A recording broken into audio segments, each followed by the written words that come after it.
Rafael, ok. Quem são? Quem é? Quantas pessoas são? Como que aconteceu? Aí ele começou a me enrolar. Falei, olha só, a gente tinha um pacto aqui. Se você não me disser, se você estiver mentindo para mim e a gente gastando nosso tempo, que a gente está 3 horas aqui, então a história vai ficar bem complicada para você. Porque aí você não é homem e você não tem palavra, porque palavra para mim vale lei. Aí eu falei, eu quero saber onde está seu celular. Ah, meu celular está em casa com a minha família. Ai, depois, não, meu celular está dentro de uma panela de pressão. Ah, eu falei, poxa. Aí o policial falou assim, posso olhar sua mochila? Ah, claro. O celular estava lá dentro, com chip. Eu falei, olha só, cara, você está mentindo. Agora acabou, não tem mais desculpa. Tua família não está sob cárcere. Eu tenho prova das imagens, foi você que fez tudo. Você vai começar a falar já. Aí ele falou, não, na verdade, eu estava precisando de dinheiro, eu conheço o pessoal, e aí ele contou a história ali informalmente. Hoje, um dos grandes problemas que existe é continuar com a ideia de uma confiança naquela pessoa que se deseja ser o porteiro do prédio, o vigia do prédio. Isso deixou de ser há muito tempo uma função afetiva, aquela que eu chamava de jardineiro para poder realizar essa tarefa, que eu chamava aquela pessoa que fazia uma limpeza para que ele passasse por uma questão afetiva, por uma questão de confiança, a ser o vigia, a ser o porteiro. O tecnicismo dessa tarefa ele tem que estar aliado a um bom processo de contratação. Ao momento em que você erra, ao contratar, é muito complexo que você consiga corrigir, quer seja com treinamento, com outros tipos de capacitação. Portanto, essas pessoas, até em uma questão de quem realiza aquela tarefa, inclusive se permitem ser, por exemplo, cooptadas por organizações criminosas.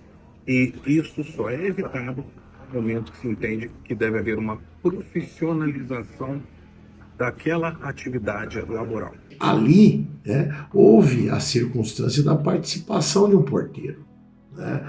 Então, você tem ali a questão de que alguém que deveria estar zelando, cuidando, na verdade, da massa condominial, passa informação privilegiada e efetivamente ajuda franqueando o acesso dos marginais ao interior do condomínio, né? Isso é uma questão extremamente delicada, né? Não há como imaginar que qualquer situação de segurança consiga, né, suplantar essa situação. Enquanto o Rafael começava a falar, o negociador continuou tentando convencer os criminosos a deixarem o andar do prédio em que fica o apartamento do goleiro João Paulo. Ainda não estava claro qual o verdadeiro motivo desses suspeitos invadirem o local. João Paulo havia acabado de sair do apartamento. Acreditava-se que por pouco ele teria escapado de estar junto com as outras vítimas na mira de uma arma de fogo. Naquele momento, os suspeitos mantinham as vítimas em um apartamento vizinho ao dele. O pessoal que estava no apartamento estava com os reféns, o negociador junto com a mãe, aí o advogado veio conversar comigo, eu fui até eles com o negociador, eu falei, olha, avisa que a delegada está aqui, e que se eles descerem, sem colocar ninguém em risco, a gente pode aplicar o benefício da desistência voluntária. A gente só quer que tenha o menos risco possível. E eles se entreguem. O negociador conseguiu isso, só que com 2 indivíduos apenas, Vitor. E aí, como eu estava olhando as imagens, eu falei, não, gente, tem 3 dentro desse prédio. Um deu cavalo, que é a fuga que a gente fala cavalo no linguagem de polícia, né? Um deu cavalo. 2 ingressaram com a ajuda do porteiro. E um subiu para a empregada doméstica. Então, quantos estão lá dentro? E se a gente libera esses elevadores e eles entram na casa dos outros e pegam mais reféns? Não posso liberar o local. Se a PM liberar, eu não libero. Tem que entregar, o último tem que se entregar. Aí esse último, ele não se entregou. Desceram os 2 rapazes, os reféns foram libertados, Porém, eu falei, não, nós não vamos liberar o carro, o prédio, enquanto não fizermos uma varredura. O que aconteceu? O terceiro indivíduo que eu estava, o quarto indivíduo que eu teimava que estava ali, ele pegou um trabalhador que estava limpando vidro do prédio, trocou de roupa, fez ele de refém, trocou de roupa e ficou numa das escadarias. Aí, só quando a PM fez a varredura junto ali com o tático e com a polícia que nós conseguimos que ele se entregasse. Senão ele ia sair pela porta da frente com a roupa do outro, a gente ia se descobrir depois, se descobrisse a autoria dele, quem seria ele. Aí desceu, aí eu vi que ele tinha um perfil de ser mais perigoso, mais violento. Não achamos arma com ele. Depois de uma semana, o zelador do prédio me manda uma foto dizendo: doutora, tá aqui no fosso do elevador. Arma, luva e aparelhos celulares. Aí a gente pediu para arrecadar, tava tudo lá mesmo. Eu até mandei depois pro inquérito, para ilustrar o inquérito, né?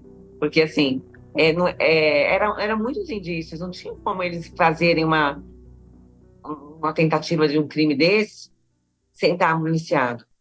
Até a prisão dos suspeitos, ainda não estava claro o porquê daquele apartamento específico, próximo ao de João Paulo.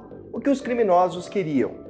Realmente perderam a chance de sequestrar e manter refém o goleiro João Paulo e sua esposa Juliane?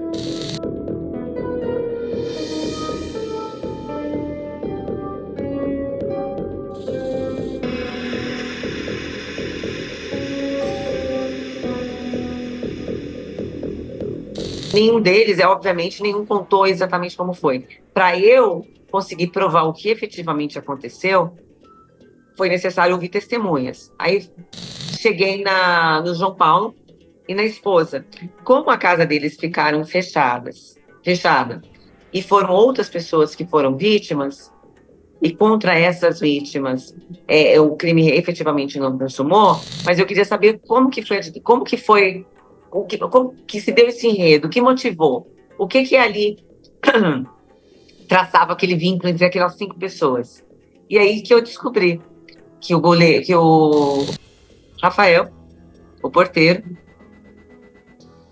ele tinha articulado toda essa ação. Eles foram todos juntos atrás desse carro, compraram o carro, todo mundo sabia. As armas eles adquiriram. Então, assim, por mais que uma conduta... Por exemplo, eu estou com você e mais um grupo. Nós todos, quando estamos agindo em conjunto e assumimos o risco de a conduta criminosa, e todos nós sabemos que pode acontecer eventualmente praticado por alguma coisa fora do script, a gente tem consciência disso. Todos nós respondemos pelaquela conduta em conjunto. Então, eu provei ali que havia, sim, esse nexo, que todos tinham ciência, todos colaboraram para a aquisição do veículo, todos tinham como objetivo a casa do goleiro.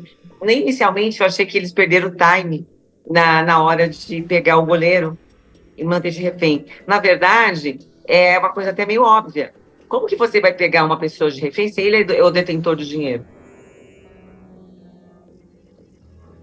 Não. Se eles quisessem uma refém, pegaria a mulher dele. Porque quem que ia liberar o dinheiro? Isso é básico do sequestro.